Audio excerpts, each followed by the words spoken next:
Good morning, everybody. Thank you for being here today. If you want to follow along, Genesis chapter number 36, beginning in verse 15.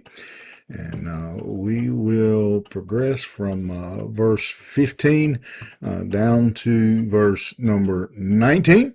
And we have, again, another one of those sections of genealogy that honestly sometimes we might question why they're there. They seem a lot of hard to pronounce names that we don't know who they are or what they accomplished. And that is actually part of the point that I would like to make to you from this section. We're beginning in verse 15. You see what it says, the first words. These are the chiefs of the sons of Esau.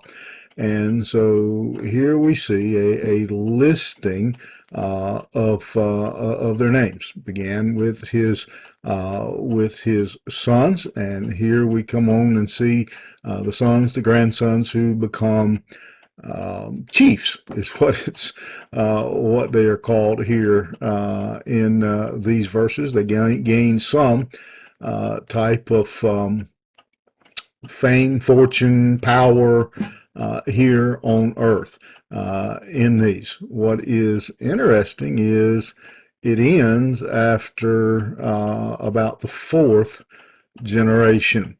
We see three, maybe four generations here listed as the descendants of Esau. When we say what happened, remember that Esau's daughters, they would have been marrying, his children would have been marrying Edomites and Horites. And these were the people who were in the land when Esau arrived. And what we know is history tells us that eventually intermarriage eliminated any distinction between these two groups of people, that they effectively became one big family. There was no more distinction. If you look at if you were to chart this family, you would see that Korah is listed as a son of Eliphaz. Here in verse 16, very first person mentioned is Korah. But if you go back to verse 11 and look at the list, he is not listed there. What the belief is that he married a daughter of Eliphaz, that he married one of his daughters, and so he's listed as a son-in-law originally belonging to the family of Eliphaz. Anyway, we just see some intermarriage, and again that they mixed in together, and eventually we come to the point where there is no distinction again between the families. There's no memory of their family. Esau's family tree only has four limbs on it, if you will. It has four branches, four generations. The record of them, the memory of them is gone.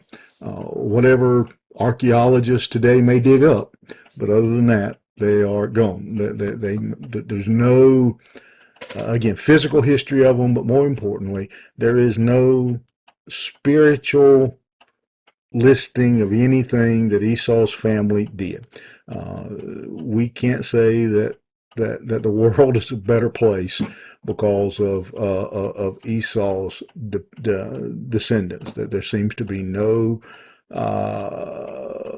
contribution whatsoever from Esau's family.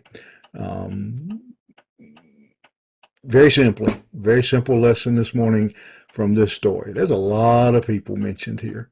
If you look through these genealogies, there are a lot of people mentioned, and probably there's some outlying descendants that are not mentioned.